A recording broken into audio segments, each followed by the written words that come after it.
Yeah, what's going on, everybody? You already know what it is. It's time for another episode of Chompin the Bit. We're going to talk about some interesting topics today. So, as you know, made the switch a couple of weeks ago. Do a live video once a week, kind of cover litany of topics, give you my opinion, my honest opinion on all this stuff, and then we kind of keep it moving. What's going on, Jamie? Appreciate you tuning in. I know you're from my FIFA following, um, which I will get back to, but I appreciate you tuning in. So I'm going to talk about Eric Bieniemy, what's going on with him in Washington. Got to talk about the U.S. women, what happened with them at the World Cup. We'll talk about some college football as we're also into the college football time of the year. I know everybody's going to be focused on the NFL, but college football is just as big. Talk about the developments with the Pac-12, what's going on there. Also, we'll talk about some NFL, preseason stuff, some notes and news around the league. We'll talk about that as well. But if you're in here right now, appreciate it. You share it out, let people know. Definitely help me out. So we'll, like I said, definitely appreciate all of you. Jamie says, "How are you doing?" I'm good. Just it's another day. Another day I get the chance to talk some sports. So it's all good for me. How are you doing, Jamie? So let's see here. Yeah, so like I normally do, pull up the old side by side. Let's switch that. Don't like that view. There we go. That's better. So looking at Eric Bieniemy. Look, he's been the guy who was in Kansas City, offensive coordinator.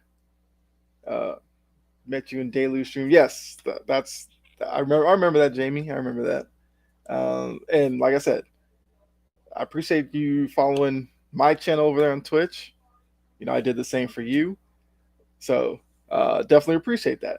But yeah, Deluge Stream. I mean, I met, I think, a few people through Deluge Stream and him, seeing my stuff as well. So it's definitely been a good connection there. But yeah, so Bieniemy was seemingly a coach on the come up when he was with the Kansas City Chiefs as the offensive coordinator for all of those great seasons that the Chiefs had. But it just never seemed to materialize into anything because the word was he was terrible in interviews. Then it was, well, we don't know really how much he does or how much of an effect he has on the Chiefs because of Andy Reid. We know Andy Reid has a good football mind as well. That seemed to be what was blocking Bieniemy. It got to the point where he had to take the coordinator job in Washington to get away from Kansas City to now prove that he is a legit coaching contender. So now the other day, Ron Rivera, under his own accord in an interview, let it be known that some players don't like Bieniemy's intensity. Now, what's going on, Josh? I see you watching. I mean, it's like, what are we talking about here? So the fact that Bieniemy is intense means what? What's going on, Coach? Like, based off what Washington has been, I feel like Bieniemy's intensity should be a breath of fresh air for them. There is a team that's been looking to be somewhat successful. He really said that. Yeah, he came out and told people that Bieniemy is too intense, and some of the players have complained about it. And like I'm saying, it's like the team should welcome that because I'm assuming that Bieniemy was the same intense way in Kansas City. We never heard anything about players not liking it. It led to them winning a lot. So, what's the issue? Hold on. Jamie, one quick question. Do you like NHL? And if so, who do you support? I do watch NHL. I am a Boston Bruins fan. Now, recent years, that's been kind of disappointing, but yeah, I definitely watch the Bruins.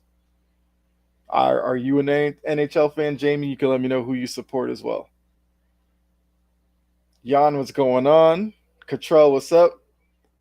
So, Bieniemy's coming from a culture in Kansas City that was all about winning, all about Super Bowls, all about being excellent. So now he gets to Washington. So Jamie, New Jersey Devils. Okay, okay. Now I know Jordan's in here. I think. Well, Jordan's a Capitals fan, but he's in that New Jersey Devils area. I don't know if you watch Jordan, but if you check out the Devils, got a Devils fan in here. Jan, what's going on, Jan? But looking at the whole Bieniemy situation, it seems like Bieniemy is going to be who? Oh no, somebody on my Twitch stream. Uh, Jamie said he likes the New Jersey Devils. I know you're in that New Jersey area, but Bieniemy's gone through. Oh, hold on a second. You can talk about football, soccer. Yes, I will talk about soccer in a little bit here. So hang on, Jan. But Bieniemy is trying to establish something in Washington, especially with the fact that it seems like he's going to be the coach in waiting once Ron Rivera moves on to whatever capacity that is.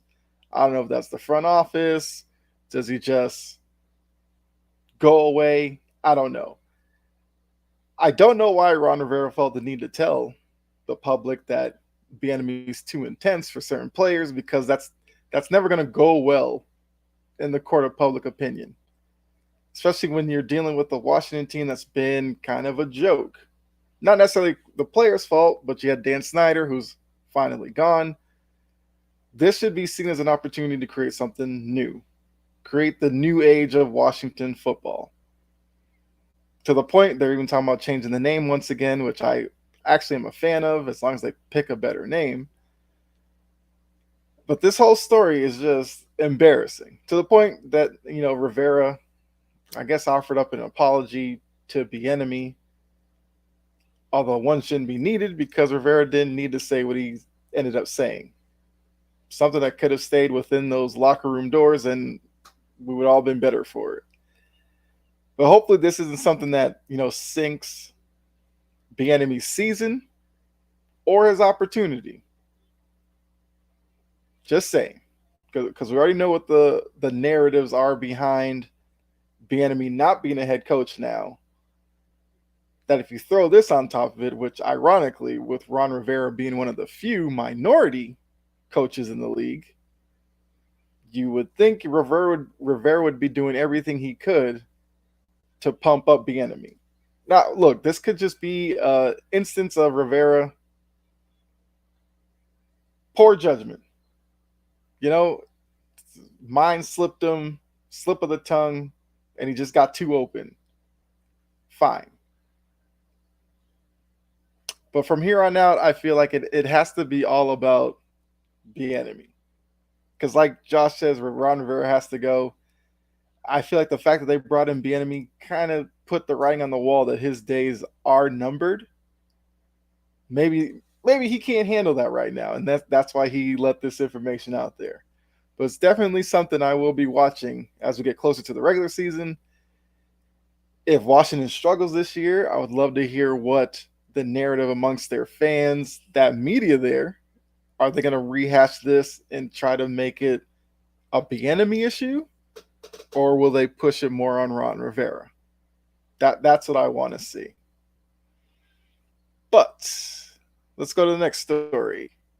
So, uh, Jan, you asked about talking about football. Well, we got the Women's World Cup. If you caught me on Big Three last night, we talked about this very briefly at the end. Cottrell brought that question up. So, look, the U.S. women aren't going to win their third straight World Cup, which, if you go on, YouTube shorts or TikToks, to some people, it's the end of the world. I think we have to be honest with ourselves. It probably would have been a bigger surprise if this group had gotten through and won it all than them getting eliminated in the knockout stage. Some would say maybe they should have been eliminated in the group stage with the performance they had against Portugal. Portugal had that late chance that hit off the post that kept them out of it and helped the U.S. move through to face Sweden. And what we saw from Sweden, they are a very good team. There's a reason why they're ranked third in the world. And I mean, guess you could kind of argue that the game against Sweden wasn't the result that people wanted, but could you argue it was their best showing of the World Cup? Possibly. All right, Jan. But they had the win against Vietnam. They won that 3-0. Most people weren't satisfied with that. And I could see why. Vietnam was not a great side, but what did Vietnam? Vietnam played very defensive. They tried to be physical with the U.S. players. That's what kept the scoring down. They had the second game against the Netherlands. The Netherlands, for a lot of that game, looked like the much better team. The U.S. capitalized on a chance late, equalized, got the draw. Get to Portugal, a lot on the line, a chance to win the group. U.S. didn't necessarily play their best. They got the draw there. They squeak by and get out of the group stage. Faced a tough Sweden team, held Sweden scoreless. Of course, the U.S. didn't score as well. Got to penalty kicks. And at that point, it's a toss-up with penalty kicks. That's what makes penalty kicks exciting as well as infuriating to some. That a game of this magnitude comes down to something as, I guess, fluky as you would call it, of penalty kicks. But it is what it is. That's also, like I said, the brilliance of World Cup. The moments like that are just so huge that watching them makes the experience that much better. But now that they've lost, it's like, I don't know. It's like some fans who probably didn't watch a second of the Women's World Cup are talking about how embarrassing it is to the country. You have some fans who, don't like Megan Rapinoe outside of soccer because she's vocal with issues and all that. So they took this opportunity to put it all on her, take their jabs. That's whatever. That's what comes with being a professional athlete, I guess. It's it's kind of childish at some points, but it's what being in that spotlight brings with it. I think if you want to talk about Vlatko, the tactics and all that, then yeah, I think there was a lot that could be brought up. Why bring Alex Morgan as your only, I guess, legit striker? Valid question. Could they maybe have done a formation change? I don't know. Why was Julie Ertz a defender? Should she have been a midfielder? What was up with the U.S. defense? At times they looked very disorganized, like they didn't know what they wanted to do. All valid, But as I've said, looking at this World Cup, looking at what they were potentially going to go up against, It's a lot to ask when you have a lot of these players this is their first time on a big stage like this to all of a sudden just be dominant or perfect and everything like that. There's a lot of people who are critical of Trinity Rodman. Did she have the best showing? No. But she deserved to be on this stage so we could see what she's all about. She'll be a better player because of this experience. What's up, Jan? Welcome back. Other players that even if this was not necessarily their first World Cup, but it could have been their first in a starter role or something like that, because that's also a part of this. Certain players who may have been with this U.S. team for a little bit in this World Cup were expected to do a little bit more than they have been, because it's a changing of the guard in the sense that Megan Rapinoe, this was her finals, so she's one of the elder statesmen. There was no Tobin Heath, no Becky Sauerbrunn, who, let's be honest, Becky Sauerbrunn was kind of a rock in that defense in the center back role. Without her, you kind of saw cracks back there. I'm sure there's other names that I could rattle off right now, but that group that we've kind of become accustomed with weren't there. What's up, Daly? What's going on, man? And now with this new group, look, for all we know, in 4 years or so, the U.S. team could be right back to their dominant self, and we won't even look back at this and be like, oh, this team was so disappointing. But I just think that people need to realize that the U.S. weren't going to be dominant forever, because as other countries probably gave more support to their women's teams, those teams are going to start getting better and better.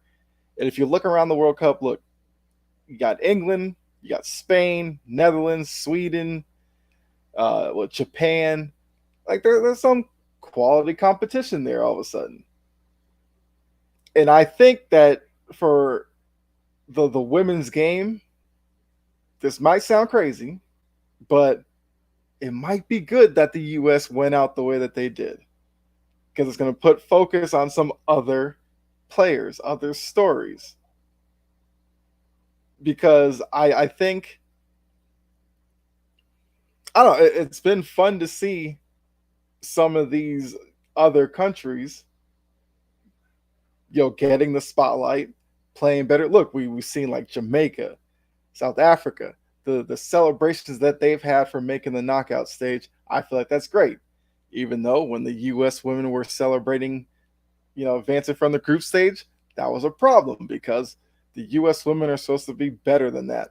Maybe that was the players kind of telling you something. This group was celebrating that because something was just a little bit off. Jan said Colombia's been really good. Yes, they have been. So I think for the overall women's game, this is a good thing, what we're seeing. As long as people are still tuning in, of course.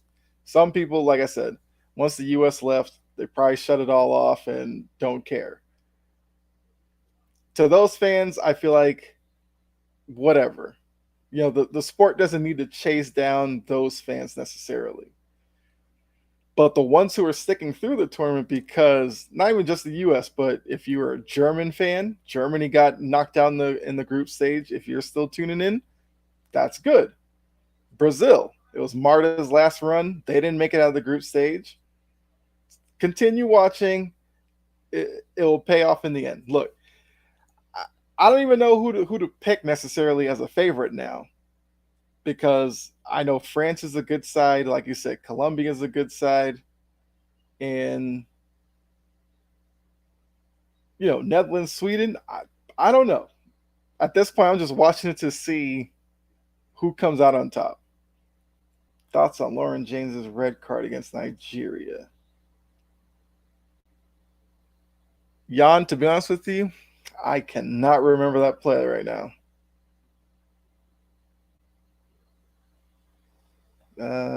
So Delu, Okay, so Daly said that was too random. Yeah, I mean, look, after I'm done with the show, I'll go check out the play, and then I'll probably have a better answer for you. She stepped on the player in the 87th minute. Oh, well, I mean, you describe it that way. Sounds like it probably was a deserved red card, but well, I mean, even stuff like that. Look, to some people, they'll say that doesn't belong in the women's game. I'm one of those who's, if I see WNBA players fighting, I'm all for it because some people make it sound like women can't play with the same emotion as men. Why? I want to see some dirty play. I want to see some fights. That's just me, though.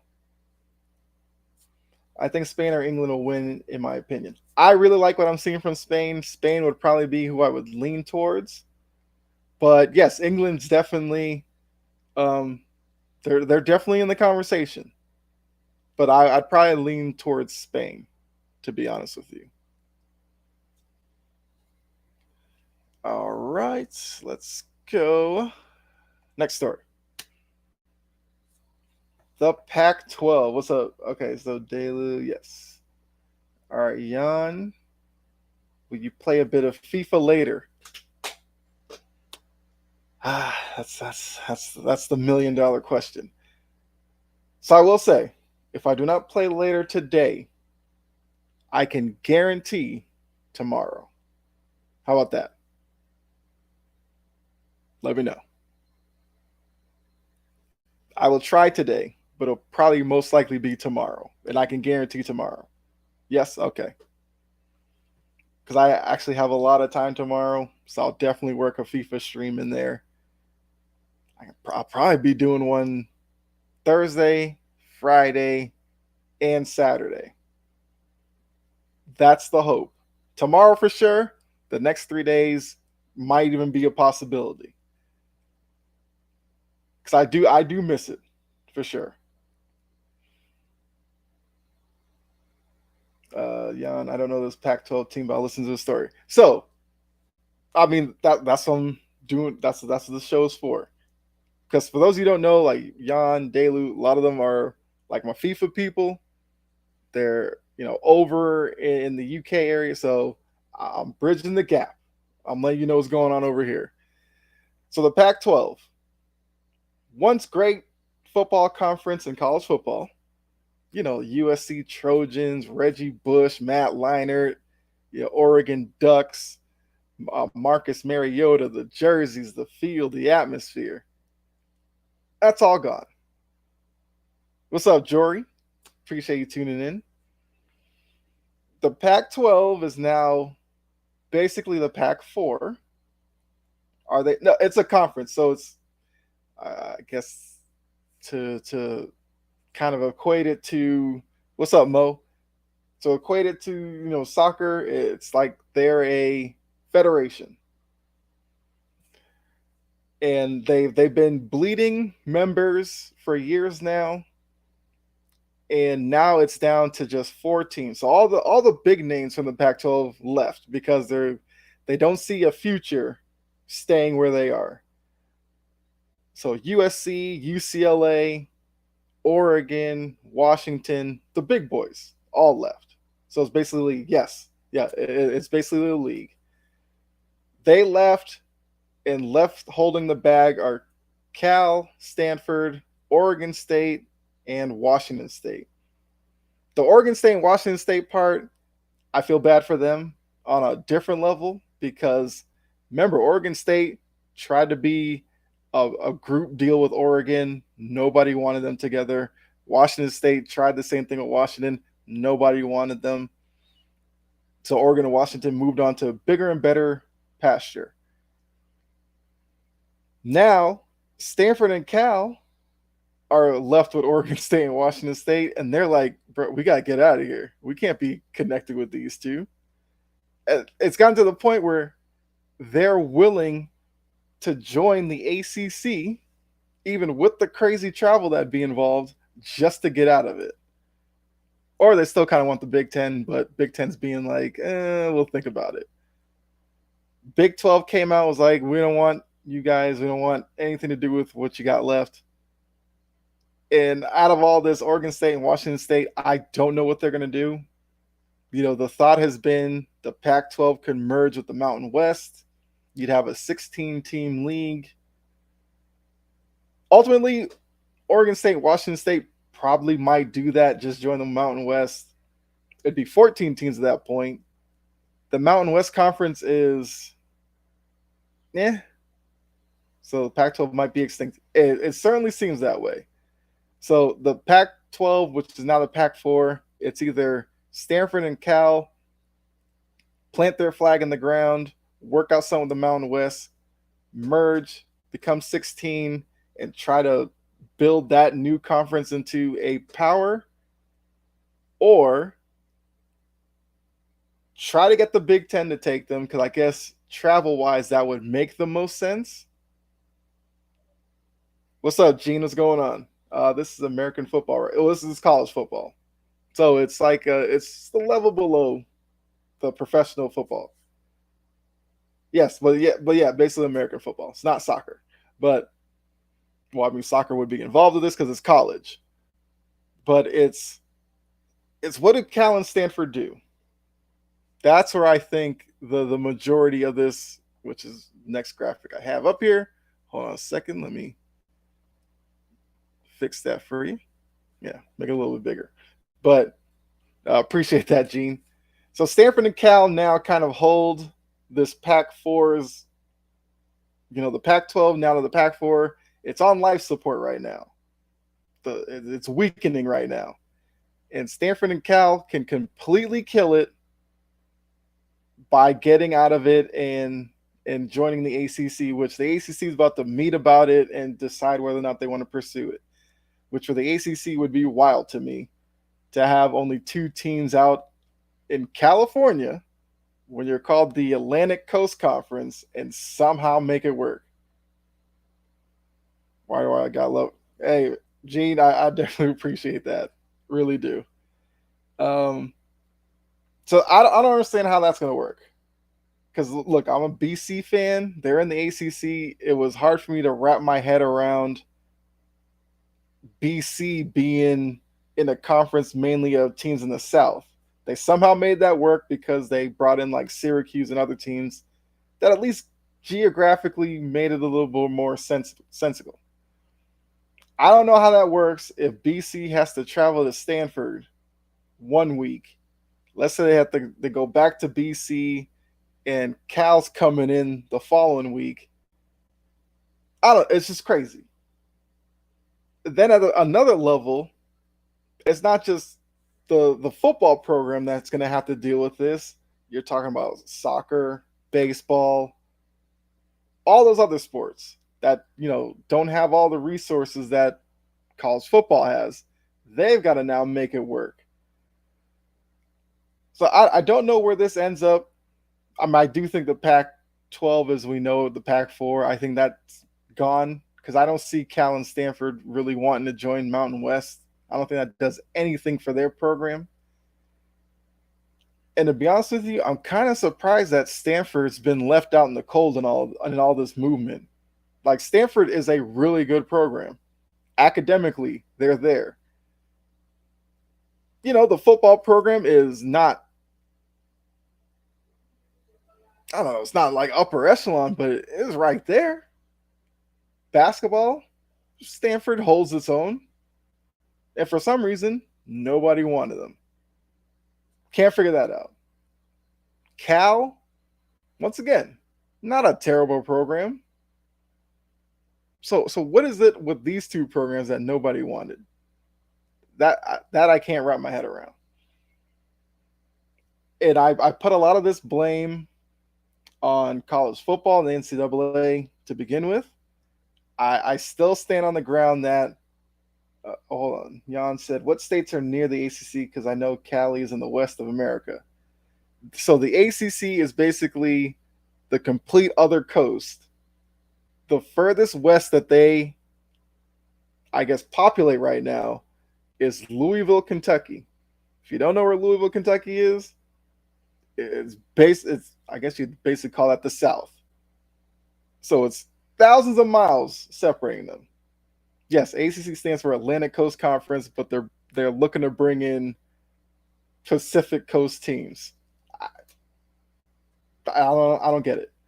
Like I could see if the ACC was trying to create a Western part with like 8 teams or something. Maybe I could wrap my head around that. It still would be ridiculous to me, but that would whatever. But it's only 2 teams out west. I I just don't understand it. But we'll see. We'll see what happens with all this.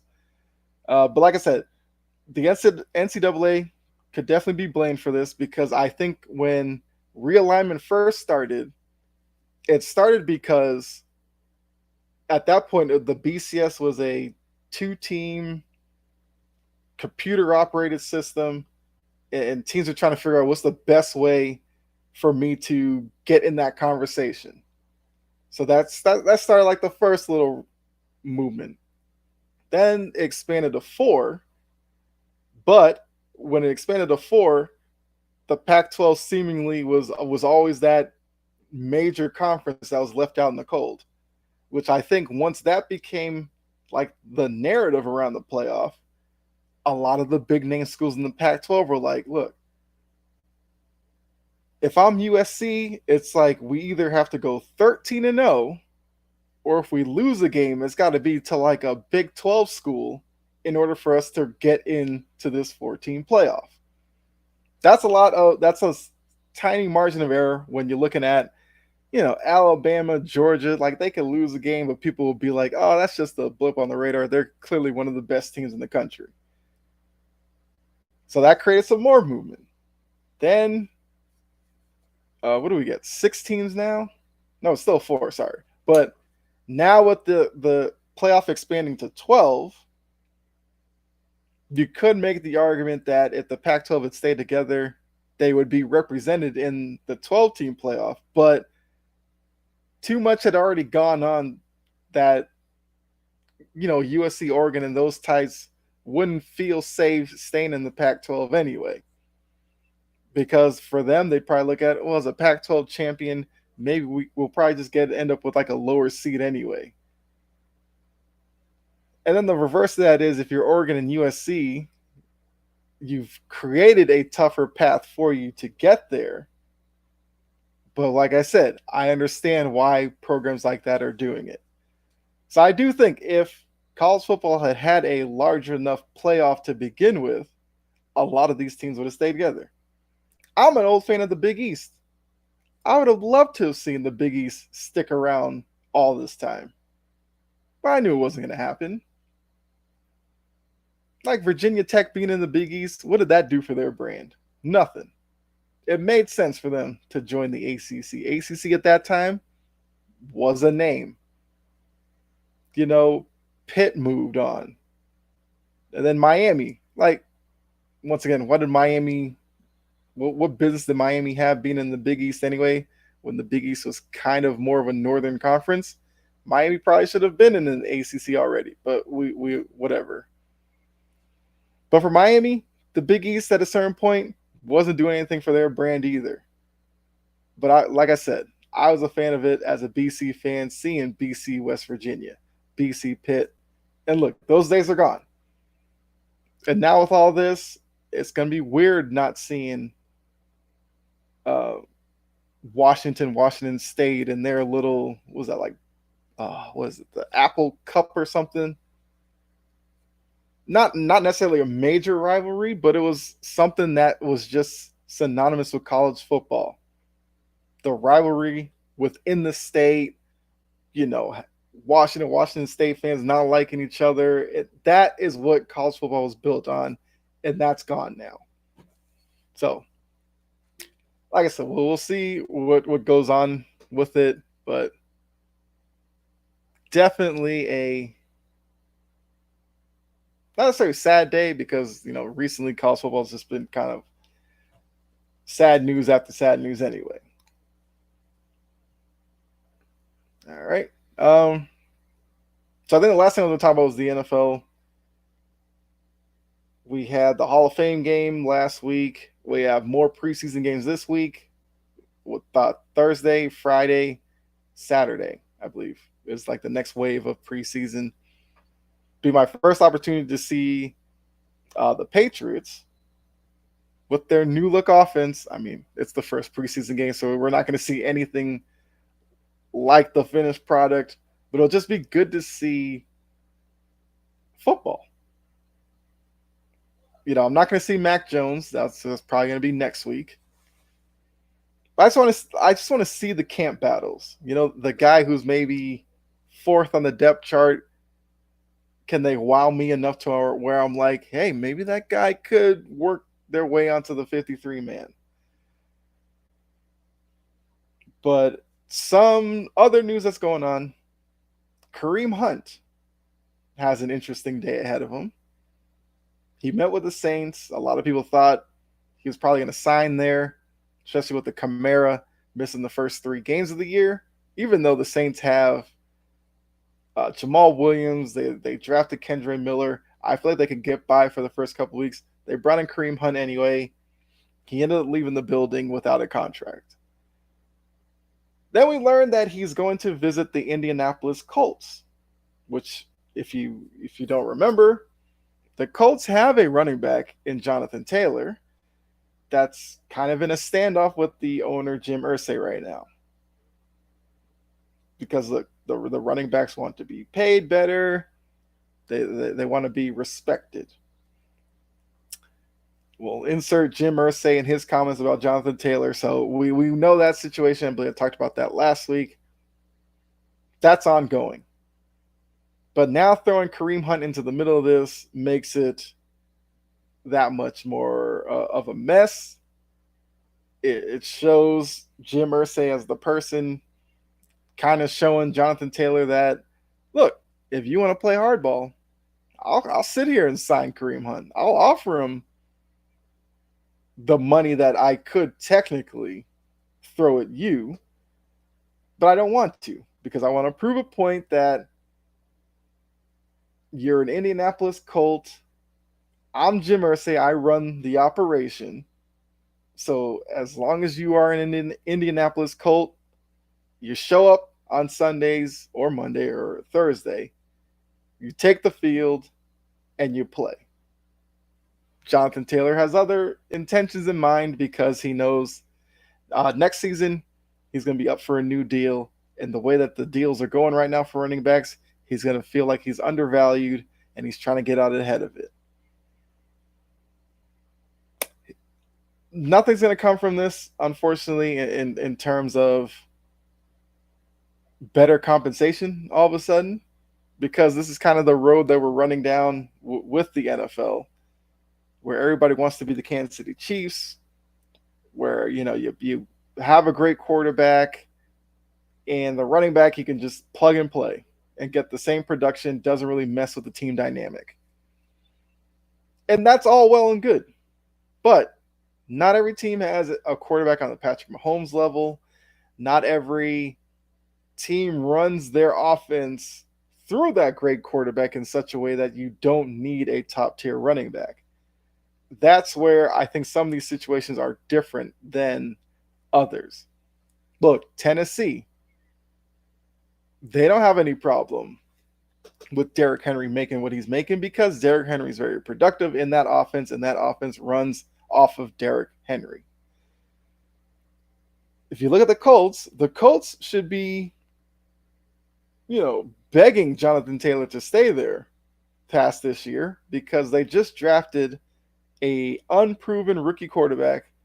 And for me, and the normal sentiment is, if you have a rookie quarterback, the best thing for them is a safety blanket at tight end that they can rely on, and a great running game, as well as an offensive line, of course. And for the Colts, it's like they're alienating the best player they have in Jonathan Taylor, which is going to have an adverse effect on Anthony Richardson under center. So whatever Irsay's end game is, which I don't know if he's actually thought that far ahead. More power to him. For Jonathan Taylor to try to make a point and take a stand, more power to you as well. Although, as the player in this, it's kind of limited the impact he can actually have without potentially hurting his career. Because yeah, he could take the Le'Veon Bell approach, sit out the whole season. Unfortunately for Le'Veon Bell, when he came back, he didn't look like the same guy. If that were to happen to Jonathan Taylor, like, then his career would really fall off a cliff. For Indy side, like, they look at it where Jonathan Taylor had a good rookie season, had an incredible second season, fell off his third year. With the running back position as it is, the worry is he's closer to last season where he rushed for like 850 yards.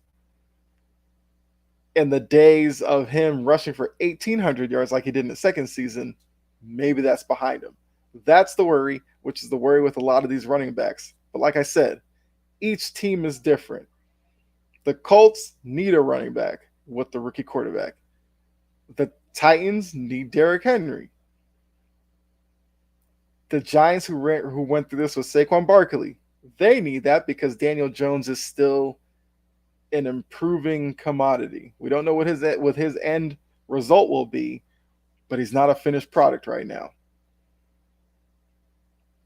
So yes, Kansas City can get by with Pacheco because they have Patrick Mahomes.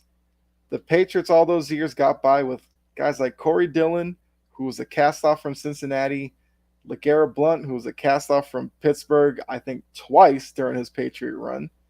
Antoine Smith, never a big name. Robert Edwards, who's only known for hurting himself in a Pro Bowl football game that they had on soccer, and he tore up his knee.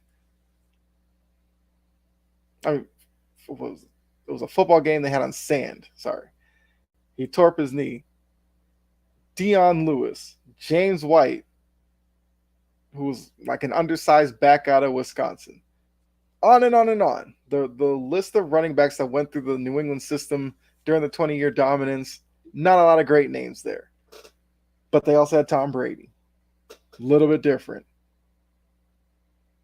So for some of these teams to try to act like they don't need a great running back is laughable to me. But like I said, it's probably not going to change right off the rip because it just won't. For Jonathan Taylor and those guys, they need Derrick Henry and the Titans to make a deep run in the AFC playoffs to maybe slightly start changing the narrative around running backs. I don't see it, and I just think that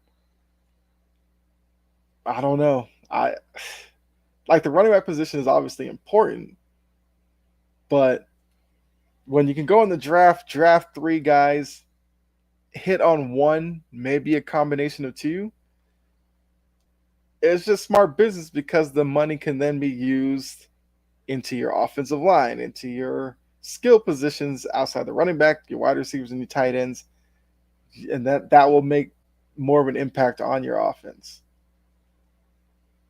So that's where running backs stand right now, and that's just the honest truth about it. So I guess before I get out of here, I want to talk about a couple of news and notes in the NBA as well. For the down period, just little nuggets came out. Once again, I talked about this on the Big 3 last night, but the whole James Harden Clipper connection could be reopened. It doesn't do anything for me either way. If Harden joins the Clippers, which I believe the Clippers have said George, Kawhi would be in LA. You're bringing in Harden. I would guess you'd have to lose guys like Terrence Mann, maybe Kennard, depth pieces like that. It's a lot to ask for, the Clippers who've been chasing a title for so many years now to get it done with Paul George, Kawhi, James Harden. Three guys who have injury concerns, aren't necessarily the youngest players anymore. And yeah, that's a lot to ask. For Philly, look, Philly needs to make a change. Jan said some good role players. Yeah, Philly needs a change because, the Embiid Harden dynamic, even though it hasn't been around for too many seasons, the way it looked at the end against the Celtics was it just did not look good to see a game 6 where Jason Tatum, the best player on the Celtics, couldn't buy a bucket, and Embiid and Harden couldn't close it out. Then you get to game 7, and they didn't even show up. So you tell me how I would feel about that as a Sixers fan, which I'm not a Sixers fan, but I'm just saying. Sigan said, thoughts on how the Suns will do this season with their new Big Four. Suns are an interesting, I guess, case study because I would say based on the current outlook of the NBA, the Suns' Big Four shouldn't work because this is a league where you win with a good starting group, but bench players are just as important in today's game. But the Suns are so top heavy in their starting lineup. Although I do give them a lot of credit, what they did to fill out their bench was commendable because they brought in some players who can contribute. So I'll give them that credit. But you're looking at Bradley Beal, who's been in Washington, not really any expectations to win.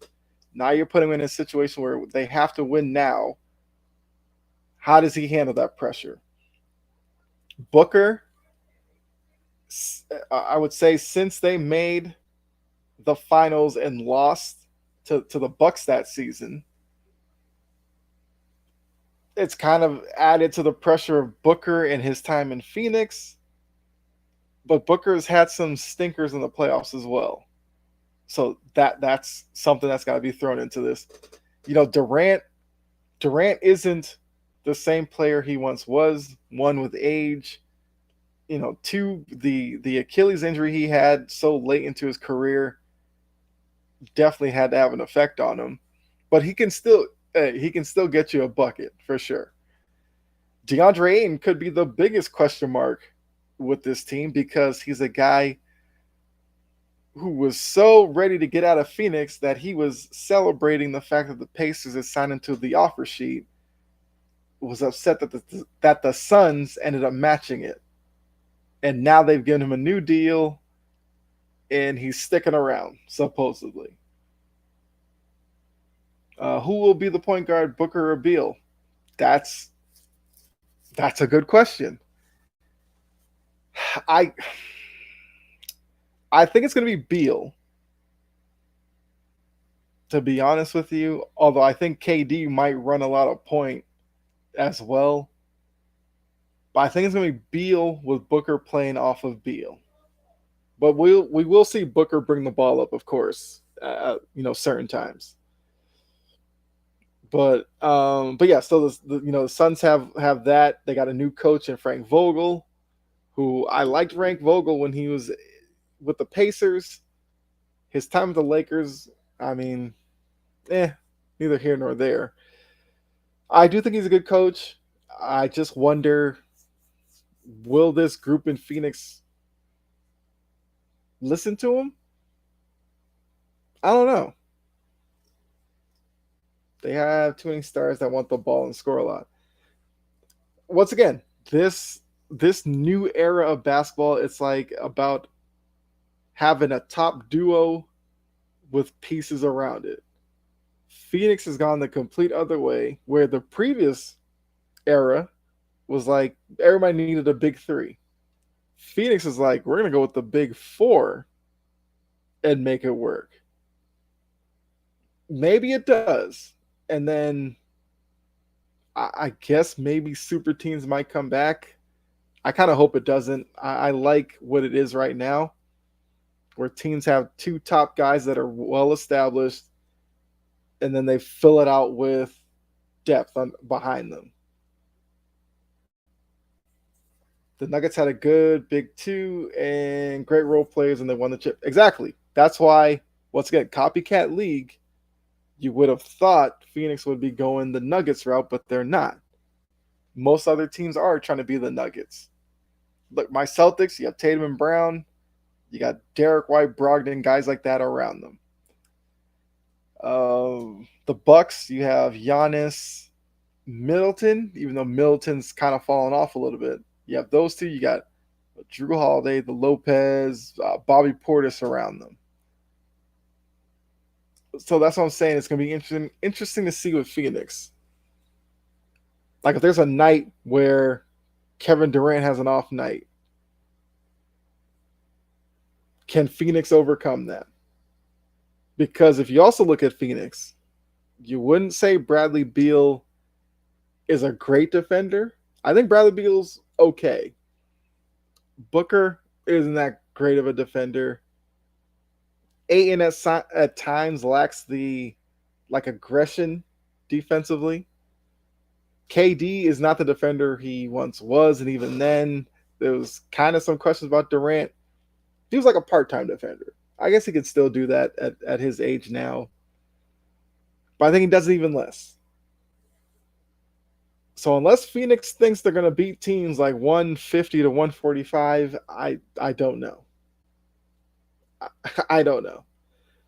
Jan said Porzingis is a good addition to the Celtics. I agree with that. I know there's some report going around that he's not playing for Latvia because of a foot injury. I guess. But it's also August. The season doesn't get going until October. It's actually crazy to say that out loud, that it's already August. So the NBA season actually isn't that far away. But I think Porzingis will be good to start the season.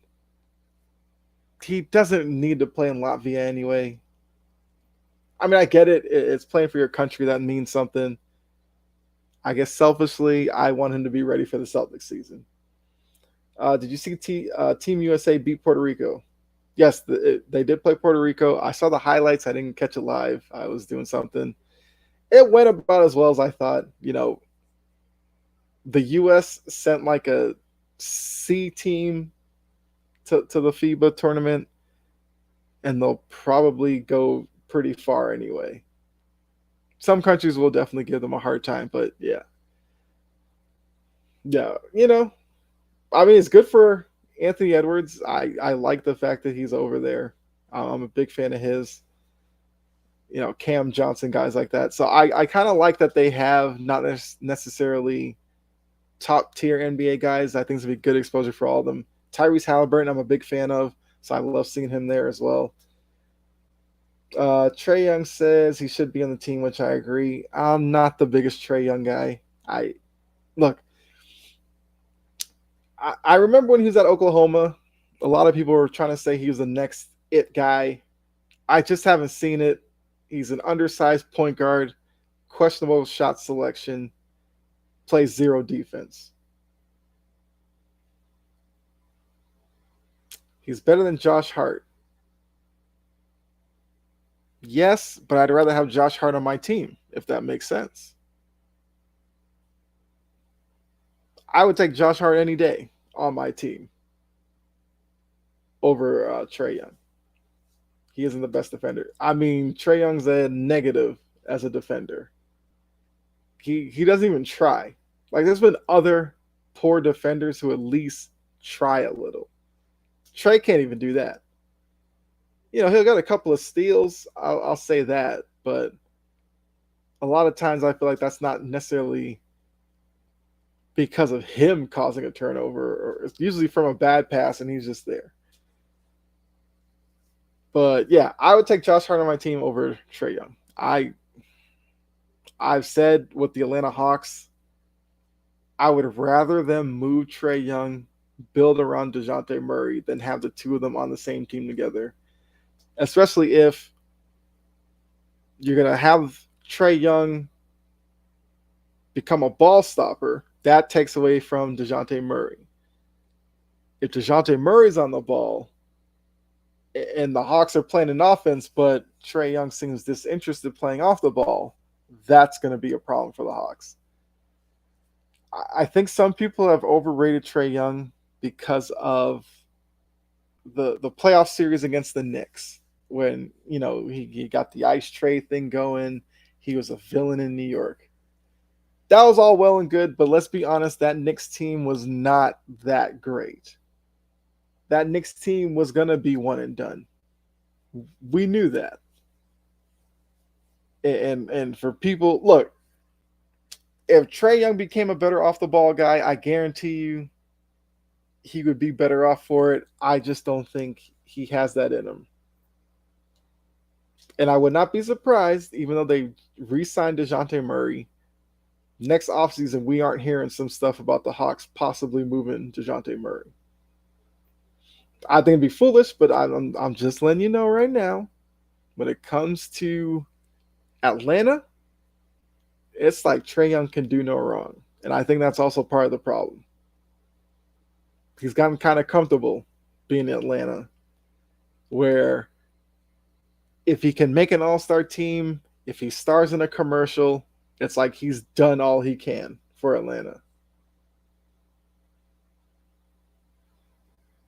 So Jan says they would trade Murray over Young any day, and I think that's a big mistake, but they absolutely would. Because like I said, to them, Trae Young's it. He's the guy. I would say for Hawks fans, remember, Trae Young was traded for Luka Doncic. You tell me who you would rather have right now. I'd rather have Luka. For the issues that Luka has, where it seems like players can't play with him, I'd still take Luka over Trae Young. Young is the face of the team, and look where that's gotten them. Not that very far. Maybe that should tell them something. NBA analysts, all these guys something. Because some NBA analysts act like, they haven't put pieces around Trae Young, and that's why the Hawks struggle. I don't agree with that either. John Collins should have been a better contributor in that Hawks system than he actually ended up being. And I could say a lot of that was because of Trae Young. Hunter and Collins are good players. And I don't know if you saw the reports, Jan, but the Hawks offered a package centered around DeAndre Hunter to try to get Pascal Siakam. And Collins had been on the trade block for like 4 years before they finally moved him to Utah. Here's another take. I'm not that high on Pascal Siakam either. He's a one-way type of player in terms of, let me see, like offense. In Toronto, he brought the ball up a lot for whatever reason. So for all the people who talk about, Jaylen Brown not having a left hand, even though that's all based off of one playoff game, Pascal Siakam really has no left hand, like none. Pascal Siakam is also a guy who needs the ball in his hand. You add him to the Atlanta Hawks, he and Trae Young could have problems playing off of each other, which Trae Young already has issues playing kind of off of DeJounte Murray. Now you're adding a third guy into that mix. I don't think that goes well for Atlanta. Raptors love him too much. I don't think they would trade. I could see that, but for the Raptors, you got to look at it. You keep Siakam. Let's see who else is on the team. I believe Gary Trent Jr. is there. Boucher.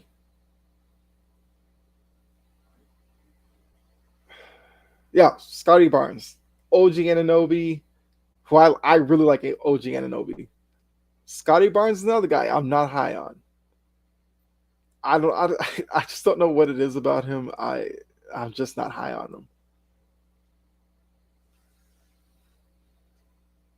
The small point guard they drafted. Yeah. So I think Toronto, if they keep Siakam and those guys together, I think Toronto's gonna stay in NBA purgatory. They'll probably be a 500 team, never threaten for an Eastern Conference title, much less an NBA title, and won't be bad enough to get a top draft pick. That's NBA purgatory. I think Toronto's kind of there now. They'd be deeper in it if they keep Siakam. And while they're at it, they could probably move a couple of other pieces up in Toronto. Toronto needs to rip the band-aid off and just start it all over. Thoughts on the new in-season tournament? I forgot to ask. So the in-season tournament, I am a big fan of, and Jan, I'm sure you could appreciate this as a football soccer fan. There's in-season tournaments all over the place. Doesn't affect them, so why can't the NBA do it? I'm watching Leagues Cup for MLS. Love it. That's an in-season tournament. We already know in the Premier League over in Europe, yeah, you got Carabao, you got FA Cup, you've got uh, Champions League, which technically is an in-season tournament. You got Europa League. There's all kinds over in Europe. So if they can do it, the NBA can do it. And like I said, I'm definitely a big fan of it. Some NBA people aren't too high on it. Papa John's Trophy, I forgot. How could I forget the great Papa John's Trophy, which I guess does call back to the career mode because I was in the Papa John's Trophy tournament. I think knocked out in the round of 16, but it was definitely an accomplishment. So yeah, other sports do it. Why can't the NBA? The WNBA has an in-season tournament with the Commissioner's Cup. Very similar. So I think for NBA fans, once they see it for a year or two, they'll come around on it. It's like any innovation in American sports. You know, baseball, there's a lot of pushback when they went to the wild card uh, part of the playoffs, bringing in a wild card team and expanding the playoffs. People didn't like it. Now they love it. Basketball with the in-season tournament, I think it's going to be the same way. You know, football, when they expanded their playoffs, people didn't like it. Now they love it. College basketball expanded their March Madness bracket from what was it like back in the day, like 32. It went to 64. It's now 68. People still love it. Uh, also, it'll be part of the 82 games, then they wouldn't add more. Yeah, I do think that probably saved face to a lot of NBA fans that the games count towards the 82 game schedule. So I agree. I think outside of the championship game, because technically the league wouldn't have known who would be in the championship game. So trying to work that into the 82 game season can't do without having a crystal ball. Papa John's best trophy that ever existed. Yeah. Maybe until the NBA in-season tournament, which I think they showed a glimpse of what the trophy would look like. It did give off European soccer vibe, but I'm not mad at that. I kind of hope we get something where a team wins the in-season tournament and they do kind of the soccer football celebration, you know, gather around the trophy and go and raise it up. I'd love to see that. Have the streamers come down. Love it.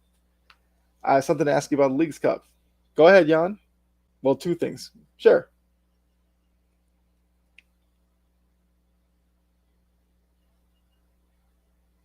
I mean, you know, watching Leagues Cup, my Revolution got eliminated.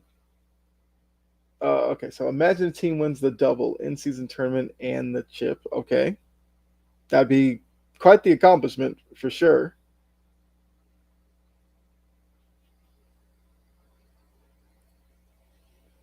On pens, yeah. The Revolution lost on penalty kicks to how do you pronounce it? Like Carataro. I hope I pronounced that right. But yeah, lost on penalty kicks. So if a team wins the double,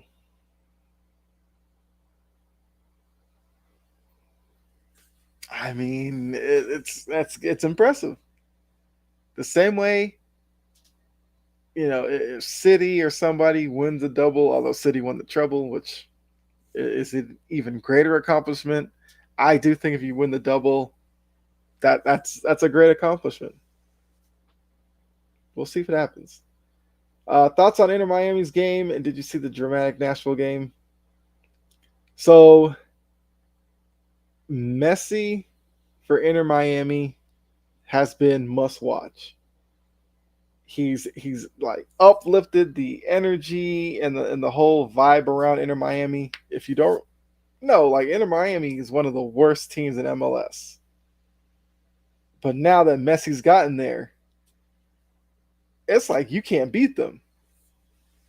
Now I believe he hasn't had his official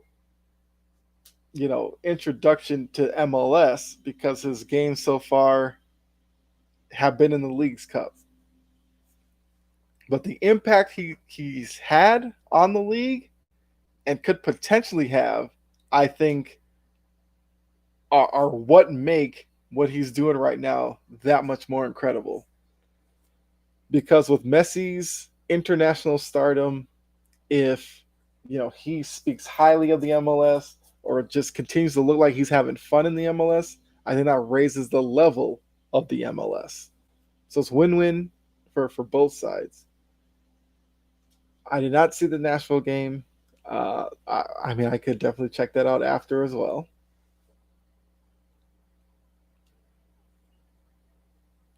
But it's been remarkable what Messi's done already. Like I said, who knows? Could that lead to, I don't know, Neymar in MLS a couple of years down the line? Could Ronaldo do like a season or something in MLS? So I'm a fan of it. I think Inter Miami are playing Houston Dynamo in the next round. He's already fourth all-time top scorer in Inter Miami history. Yeah, that's been a franchise that's been floundering, I'll say. But yeah, in-season tournaments, I'm always a fan of it. Some players may not like it, but they'll get used to it. It's gonna be a lot of fun. It breaks up the monotony of the regular season. Miami Friday Key, we're talking about the Messi transfer. I mean, it's once again, I don't know what the keeper said, but I think some MLS fans probably don't like Messi's or Zlatan what they kind of did because they want to root for like homegrown talent, which I can respect. But then they also have to realize that guys like that being in the league or closely attached to it can only benefit the league as a whole. I think in the next 10 years, a team will win the NBA double. I can agree with that. Yeah. I'd hope so within the first 10 years that somebody does it. But the part of it I also like is for some teams, the in-season tournament might be what they gear up for. Like, I don't know, a Pistons team that is an up-and-comer, I guess, depending on the decisions they make. But like I said, to some teams, the in-season tournament might be the only chance of winning a title regular season. So we might actually see young teams really go for it in the in-season tournament, while some of the bigger teams may rest a little bit and get ready for the title run. They may not like it but those sort of players are making their league more popular and better in a way. Completely agree. Look what Saudi Arabia is doing. Why do you think they're throwing all that money at every big star? It's because for the league, it's just that much more important for growth.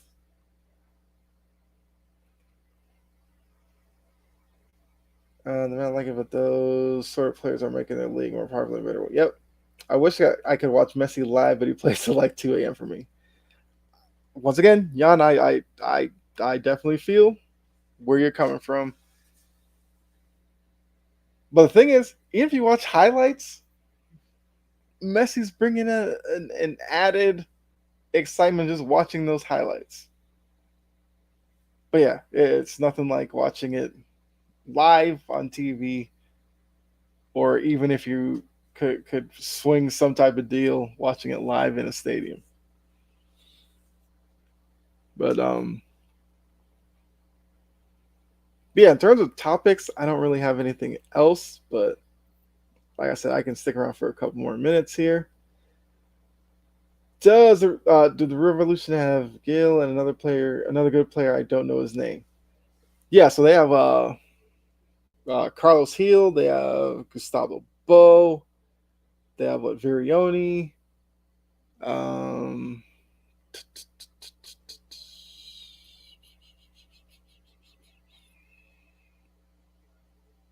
I feel like I'm missing an obvious player.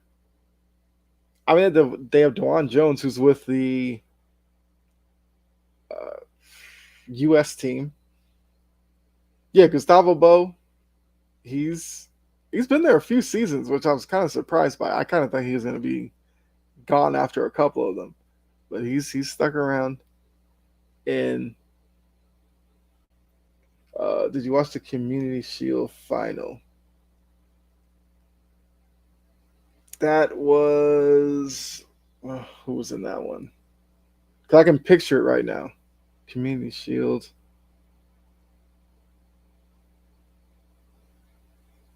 Who was in that one? Oh, City and Arsenal. Oh, okay. That's actually on my list of things to watch because I can watch it on like ESPN Plus. I was gonna do that probably today or tomorrow because once again I missed it. I know what Arsenal won because I remember the press conference with Pep and somebody asked him about it and he was like, uh, I think that like the last few years they haven't done well in the Community Shield. He's like, yeah, we were winning the Premier League those years. I won't spoil. Appreciate that. I mean, Premier League gets started Friday, Jan. I'm sure you're definitely excited for that because I am. Um, I've been seeing a lot of prediction type videos on how the season's gonna go. So I'm all for those videos right now. I've been watching a lot of them. Yeah, because we won the Premier League. He said it with a smirk as well. Yeah, Pep's one of those guys. I just love watching Pep. Yeah, I'm so excited. Yeah, and like I said, I've talked about it on here before or the FIFA streams. There's a lot of storylines. You know, can City continue their dominance? Can Arsenal replicate what they did last year? Maybe overtake City. Can um, can United stay up there? Are Newcastle legit now? Who's going to be that surprise team that nobody's talking about that makes a run up the table? Liverpool versus Chelsea is a big game on Sunday. Yes. Okay. I'll definitely be watching that. Chelsea as well. I saw because I watch ESPN FC a lot. Love that show. Who was it? Somebody on the show put Chelsea in their top four. To be honest with you, Chelsea has not crossed my mind as a top four squad for next season. But kind of like what the commentator said, and like you're saying, Jan, you kind of have to give Chelsea some props for what they've done out of the situation from the previous season, where they kind of sold off a lot of players. I feel like they've done a good job rebuilding, retooling, however you want to put it. So Jan put his top four race is going to be crazy. He's got City, Arsenal, Liverpool, United, Brighton, Spurs, Villa, Newcastle. I think those are a lot of the teams I'm hearing about as well. And I mean, that's what 8 squads you just named for 4 spots. I think top of the table is going to be a fun race, so I'm here for it. Jamie said, "Your favorite Premier League club?"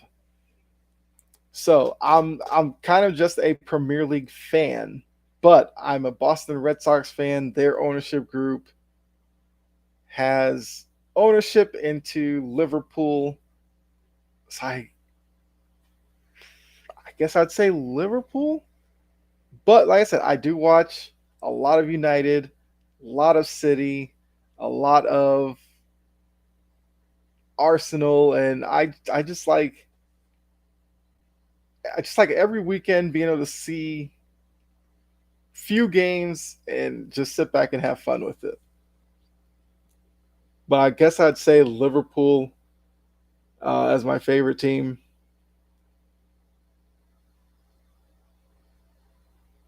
City would probably be second because I like watching De Bruyne and Holland. Like who doesn't love watching Holland? After that, I'd probably go United because United is just a very popular team over here in the U.S. So that definitely made me watch them a lot.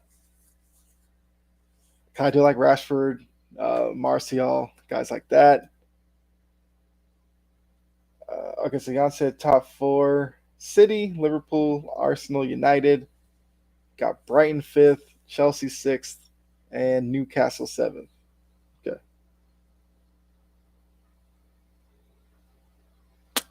I am not mad at any of that.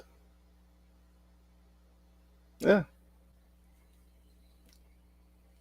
Do you have a YouTube? I do. It's okay. So Jamie, I believe it should be set up where because you're on Twitch. My YouTube link should be in my bio, and you'll get it there. It should. If not, you can let me know. What is your top four prediction? Okay, so I would go City, Liverpool, Arsenal.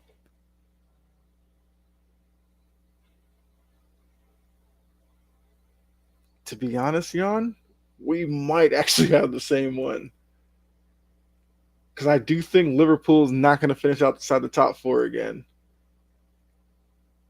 I guess the argument could be: would you go City, Arsenal, Liverpool, or City, Liverpool, Arsenal? I think the only spot that's kind of up to debate is the fourth spot because I think United's going to be the prohibitive favorite for the fourth spot. But I mean, I have my eye on Newcastle. I'm intrigued by Brighton, to be honest with you. I kind of would love to see Brighton finish in the top four. It'd be wild. I'm kind of here for it. I mean, you had Chelsea sixth. I do think Chelsea's going to be better than last season because last season Chelsea was a mess. And it's kind of the first season in a while that I don't view Tottenham up there. That's tough because I'm a big Son fan from Tottenham, which is why I watch Tottenham a lot.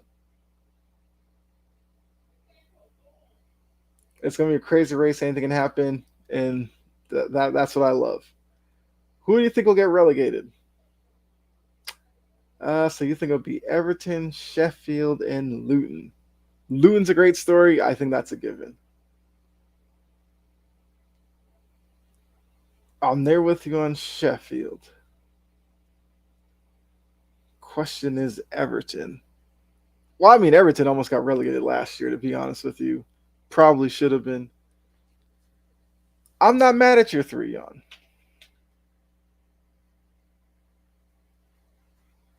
I don't think Luton have the squad to stay up. No disrespect. I don't think it's disrespectful. Luton's just a great story. It's just, I agree with you. It's just tough for me to see them competing week in, week out against some of the teams in the Premier League. But I always root for the newly promoted teams to stay up because I just think that's a great story. I mean, look at Bournemouth. I thought when they got promoted, they're going to go back down. They've hung around for a little bit now. Do you see Tottenham sign Elise, an Argentinian wonder kid? I mean, look, Tottenham's in a precarious spot right now. They were a constant presence in the top four for seasons, but now it's like it's slipping away from them. They're trying to keep Harry Kane. To be honest with you, I don't. I mean, I don't know if it would be a bad thing for Tottenham if Kane left. I just don't know where Kane would go. I think I've talked about this before. Kane to me has the play style that screams Bundesliga to me. Don't know why. That's probably a random. I don't know, but I know Bayern Munich wants him. I know there's some Premier League teams that have been interested in him. But I just see him as a Bundesliga type of player. And I couldn't even pinpoint why. I just do.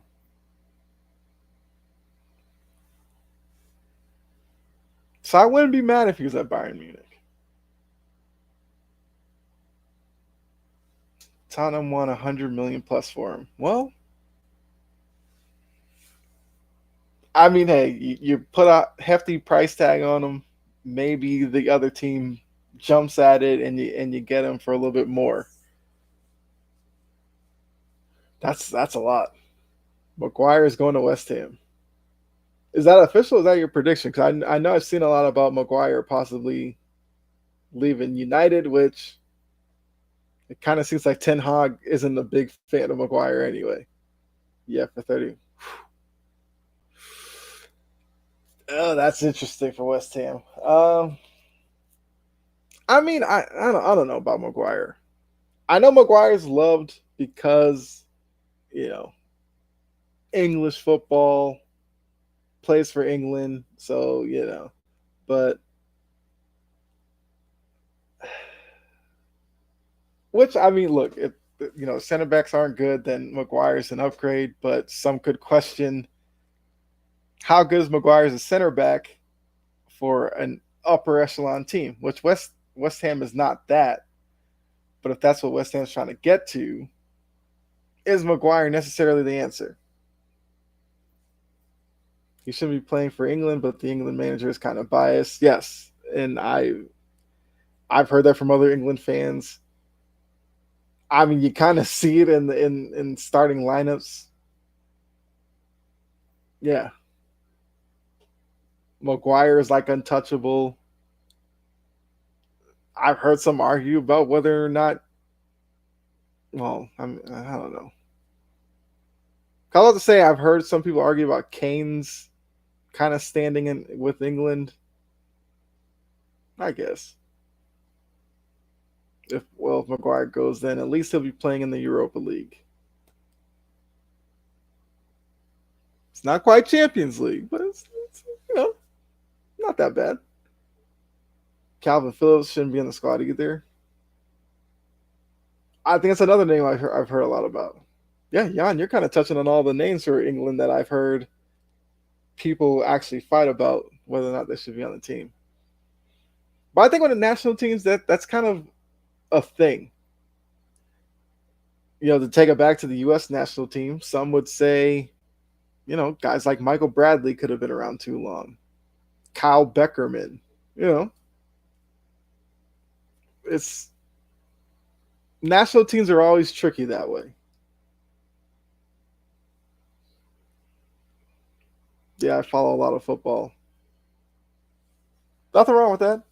I've said before, uh, it was my first sport I played, so it's the sport I fell in love with first and have continued watching it. I will say for a lot of my time, it's probably been concentrated to MLS, but as I've slowly been branching out, whether it's Premier League, Bundesliga, La Liga, Serie A is probably the one I probably should watch a little bit more of, and I think I'm going to try to get into it a little bit more. But yeah, I love watching football as well. Some people find it boring or whatever. I just love the little aspects of it. Do you think Jesus Ferreira is good? He's a guy that you either love him or you hate him. I'm one of those who thinks he could be a contributor to the U.S. I do think his goal scoring prowess might be a little bit overrated in terms of the U.S. team, but I do think he's a really good goal scorer. It's just that he seems to score a chunk of his goals against smaller Caribbean nations or lower tiered whatever.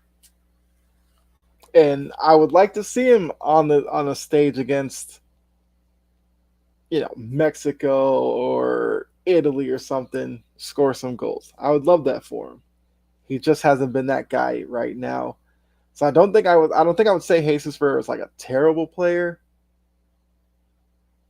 I could say he's good. Should he be a starter? Probably not. I can see him if he's on the U.S. bench. I'm not mad at that. When the Italian teams play in the Champions League, it's a more televised game. Yeah, so I guess to take it back to Serie A, that's kind of where I watch most of them. But even in that case, for Champions League, it's usually the same one. So like Inter Milan, AC Milan are a lot of the ones that I see. And that is kind of why I do like watching Champions League so much. It does expose me to other teams I don't necessarily, watch a lot of.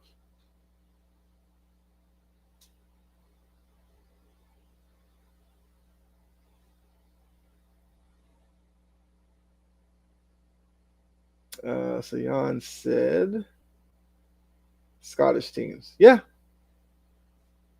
I mean that's a great point. I'm pretty sure if it was for Champions League, I'm probably not searching out Scottish. I don't even know what their league's called. The Scottish Premier League, I think. I think that's what they call it. They probably call it something else. But it's definitely a great showcase for him. I'll give him that. The Scottish League decent, but not the best. Okay. I mean, when I look at European football, it's obvious who the big ones are: Premier League, Bundesliga, La Liga, Serie A.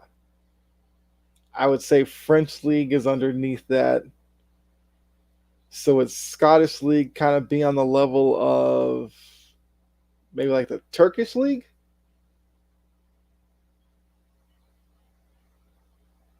They're two powerhouse teams, and the rest are yeah. Well, I mean, look, French league's been PSG and nothing else. Serie A, yeah, I would probably say the Milans and I guess Juventus. Then the rest of it, I couldn't tell you. Um, so you're saying the Scottish league is two powerhouse teams, and the rest. So the two teams are what? Scottish league is that like was like Celtic and isn't it like Rangers or something in the Scottish league? Yeah. Okay, nailed it. Oh yeah, Napoli. Yeah, yeah, Napoli. Napoli. Yes. Yeah, the French league not competitive at all. I can't get into it. I'll only watch PSG in the Champions League, and they usually don't stick around that long there either. Neymar wants to leave PSG. He should. Mbappe should have left PSG already. Messi, I mean, he's gone now, but he probably should have left before he did. It's like, well, what's the point? PSG rolls out of bed and they win that league. Yeah, I agree. Mbappe should have been gone. I don't know what he stuck around for.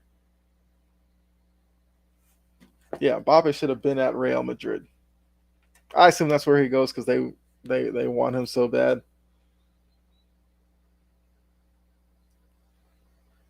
Wow, the Dutch league will be better than the French league. That's an indictment. Because the Dutch league, I know Josie Altidore went to the Dutch league and was like a 50-goal scorer. Hasn't been that anywhere else. Or the Belgian or Turkish. Okay. Yeah, that was my question about the Scottish league. Is it on Turkish league level? Um, I mean, look, that's also one of the great things about playing FIFA. I think I did a player career mode once, and I ended up in the Turkish league. So that kind of exposed me to the teams there. Because Turkish league is who's in the Turkish league? I could have sworn when I did a career mode, I had one of my player ended up in the Turkish league. I can't remember which team it was. Is Turkish league like Feyenoord and oh, that's it, Galatasaray. That was the team my player ended up on. Gal, I said Galatasaray. I feel like I missed an A in there. Galatasaray. No, that sounds right. Galatasaray. Yeah, that was the team I was on. Fan of okay, okay. Besiktas. All right.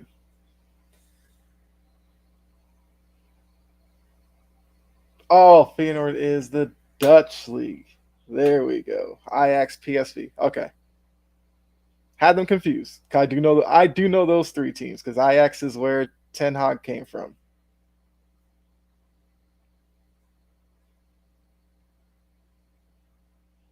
Okay, I kind of knew that.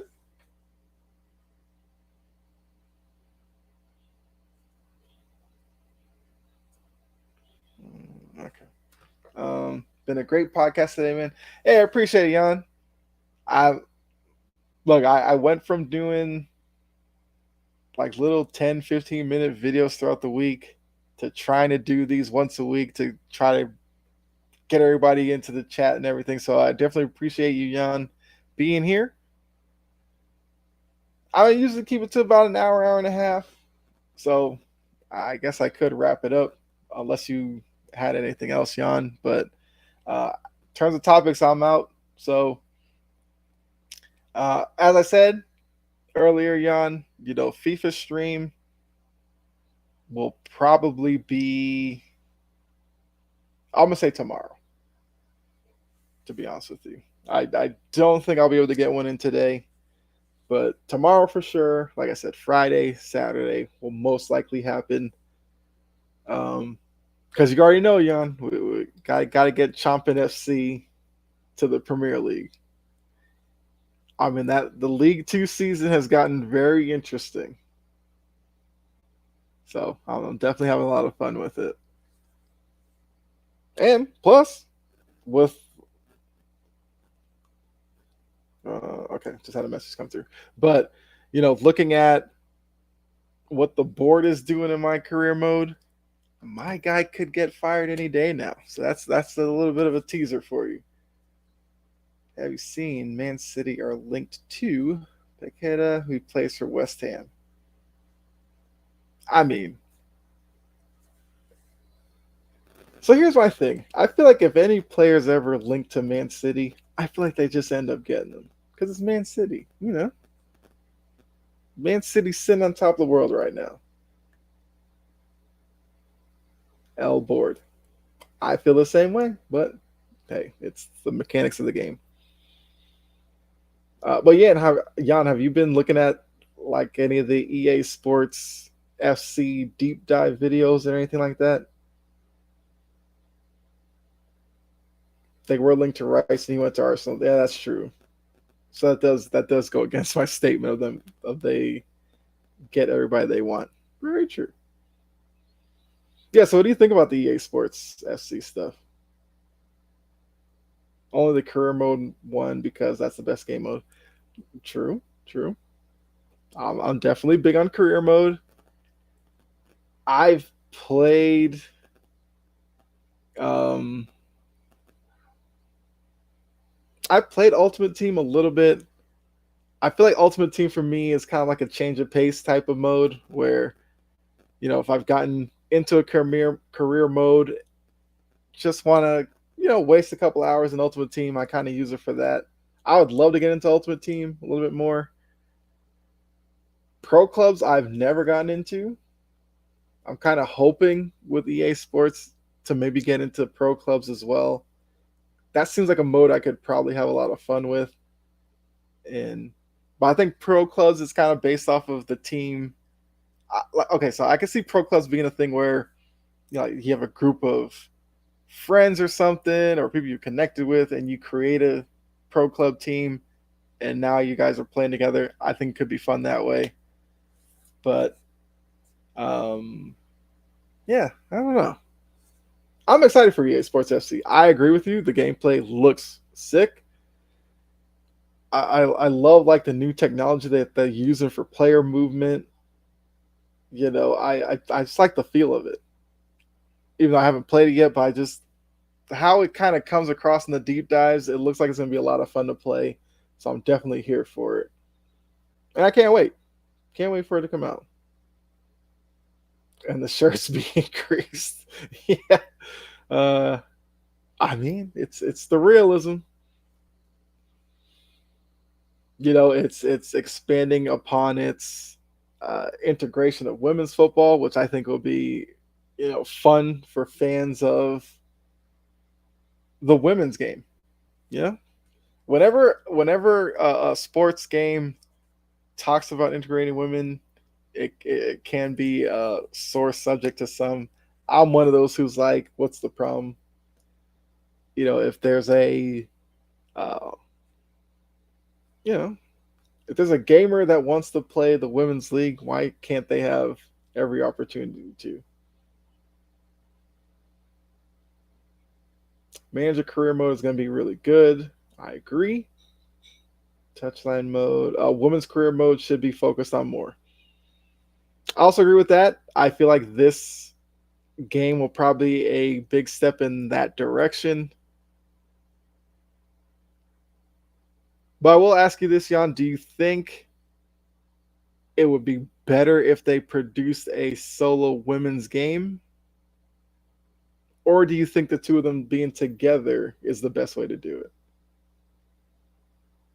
Because that's something I thought about. Like if there was I don't even know what you would call it, but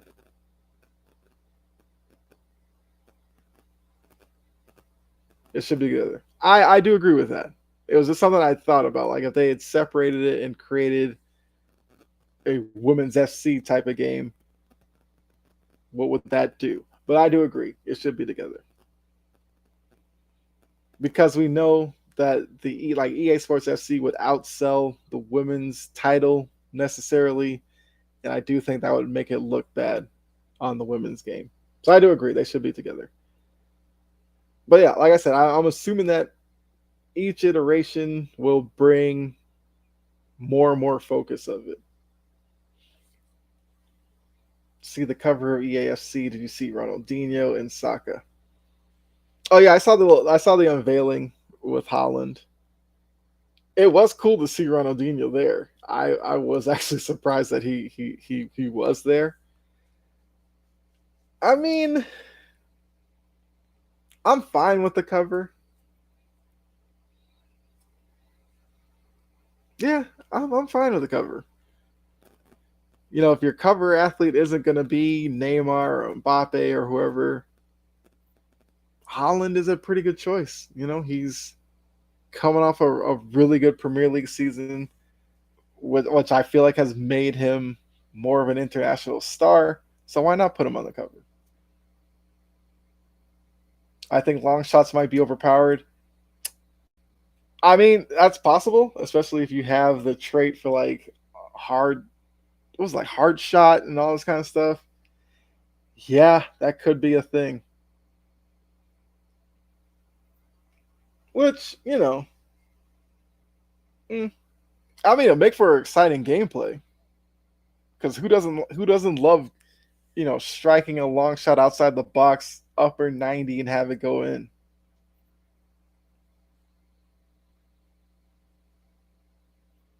So I mean, could be fun. Referee can Yes, I do think that's a very cool feature. The first person referee camera angle. I mean, that's one of those little nuances to the game that I think will be so much fun. Because I would never have thought of a first person referee camera angle. Wasn't even anywhere near my mind. But when I saw it in the deep dive, I was like, that's cool. When there's the free kick scene, spraying on the pitch and all that, telling the players to back up. The yellow card, yes. And I guess we'll get to see the first person view of the player's reaction as well, which I think will be cool as well.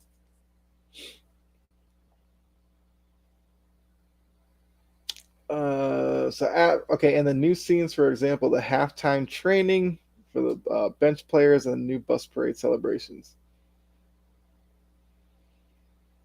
Yeah, I agree. I'm very optimistic for EA Sports FC. Now, I guess the thing would be because it's just called EA Sports FC. It's not like EA Sports FC 24. So I wonder if they're just going to go live service with it, which is what um, EA PGA Tour does it that way. And they kind of came out and confirmed that they're not going to like release yearly versions. They're just going to continue to update it yearly and everything like that. So I wonder if EA Sports FC might do the same thing. Which, to be honest with you, I'm kind of more of a fan of. When I play ESC, I will do an Inter Miami career mode. Okay, I'll definitely tune in for that. I'll probably do another creative club because this is the one I'm doing now. Is the first one I've done, and I've had so much fun with it. I'd probably just do that again. Well, not on stream. I don't. Oh, okay.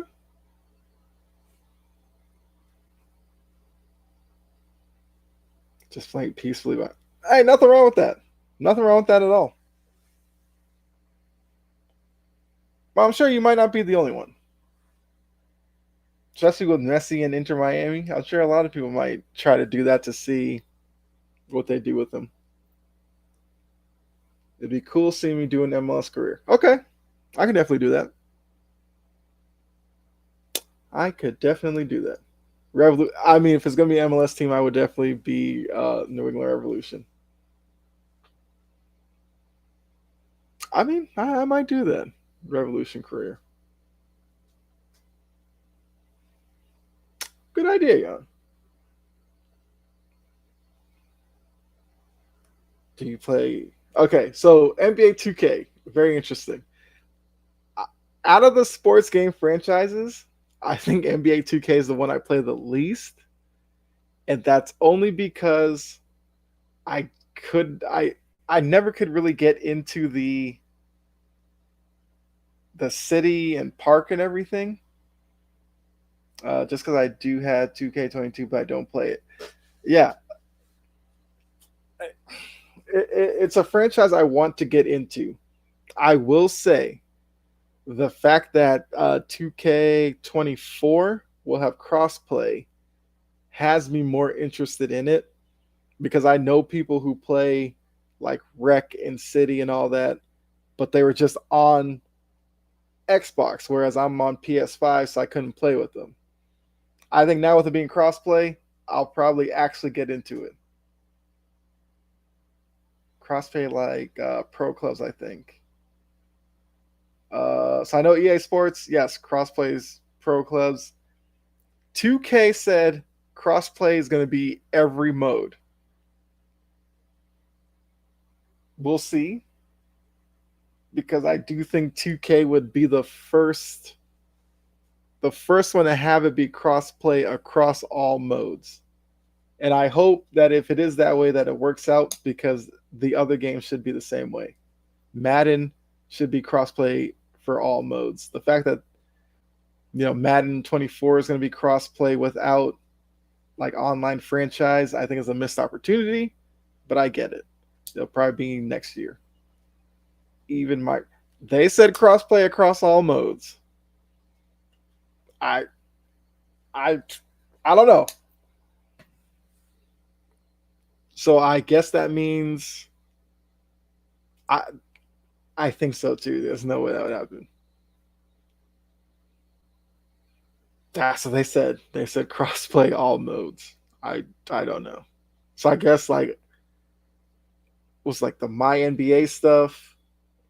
So I guess if you want to create basically like a franchise mode crossplay, I guess that's supposed to be able to happen. The park rec, that's gonna happen. So yeah, see how it works. But at least for that, I'm interested in 2K24. So 2K24 might be the first NBA 2K I actually get into. See the new Ultimate Team gameplay. That's the deep dive they did this morning, right? I saw a little about it where like if you open a pack or something and there's like multiple um, impact players in it, you know how you get the screen where it just has, oh, you didn't watch it then. Well, I don't want to spoil it for you because I didn't see the whole thing, so I will watch it again. I mean, that's something we could probably save for the next episode. But yeah, I saw a piece of it, so the I liked what I saw from the piece that I did see. Oh, you don't play Ultimate Team? Okay. Ultimate Team is like I said. I think it's a fun mode. It's not something I would play like on stream every day for hours. I couldn't do it. But as a change of pace, I could do it. I don't mind that. Yes. So you could technically put together an ultimate team of men and women, which I think is fun. It's interesting. But yeah, they also said like if you open a pack and there's like two impact players, so let's say you open a pack and there's, well, the example they showed was like Holland and Son.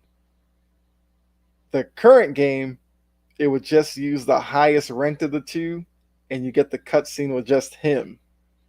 Now, if the two of them are in there, you'll have a cutscene of them both walking out and like interacting. So I think that could be fun as well. They're also saying you'll be able to develop players in Ultimate Team. So I guess that'd be kind of like what other franchise does that?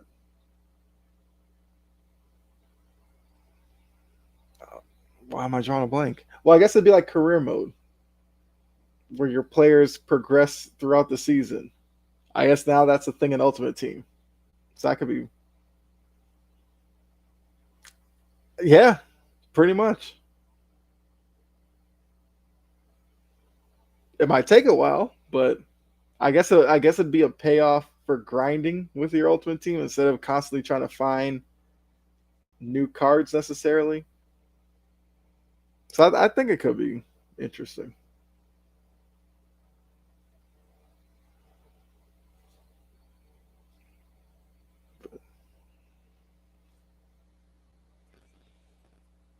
All right, so all right, I'm a little short of 2 hours.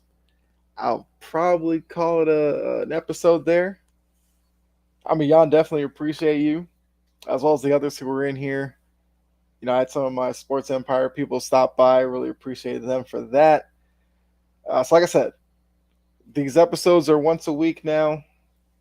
Definitely be on the lookout for any breaking news stories because I will, do like YouTube shorts, TikTok type stuff, at least when I can. So you could follow me over on those as well. Um, so I have links everywhere. So yeah, Twitch, you can check out my bio. You'll see the links to the other channels. YouTube, same thing. Follow me on all the socials. I already have, I think. I appreciate that, Jan. So, um, yeah, I'll be back next week. I'm sure there'll be plenty of more stories to talk about. I believe by next week, Madden would be out, which could be very interesting. But yes, see you tomorrow for yes. Chompin FC will be back at it tomorrow. I cannot wait because coming out to the end of the League Two season, and I still feel like FC will get promoted, but the board is putting a lot of pressure on me. So we'll see how that goes. We'll definitely appreciate that, Jan. And yes, I can't wait for Chompin FC tomorrow. So with that, I will say enjoy the rest of your day. Be safe. God bless. And I will see you all. Oh, wait, try 3.5 hours. Yes, I remembered. I did remember that. So I will be doing that tomorrow as well. But yeah. So appreciate all of you. Thanks so much. I've seen a lot of growth not only on YouTube but Twitch. Thanks to a lot of you guys with the FIFA career mode. So I definitely appreciate all of you. And I do this because I have fun talking sports, and I have so much fun because it's connected me to people like Jan and Delu, who I didn't never met any of you, but being able to talk to you whether on here or FIFA just makes it that much more enjoyable. So definitely appreciate that, and thank you for that. So with that, it's fun to learn about different leagues, and I definitely want to be able to introduce new people to leagues they may not have heard of or may not know a lot about, as well as you guys do that for me too. A lot of the football news that you bring up, Jan or Delu or whoever, maybe stories I missed, but it's good to get like your opinion on it, and that definitely helps me out as well. So as much as I can help you out, you help me out as well. And because of that, like I said, makes it more enjoyable for me. But yeah, so if you don't have notifications turned on, especially over on Twitch, you miss out because when I go live, I guarantee you'll want to catch the Chompin FC stream because they're just a lot of fun. I do put on YouTube after, so you do get to see them there as well. But if you want to catch me live over on Twitch. So until tomorrow, when I'm back at it with Chompin FC, I guess I'll just say enjoy the rest of your day. I'm out of here, and I'll see you later.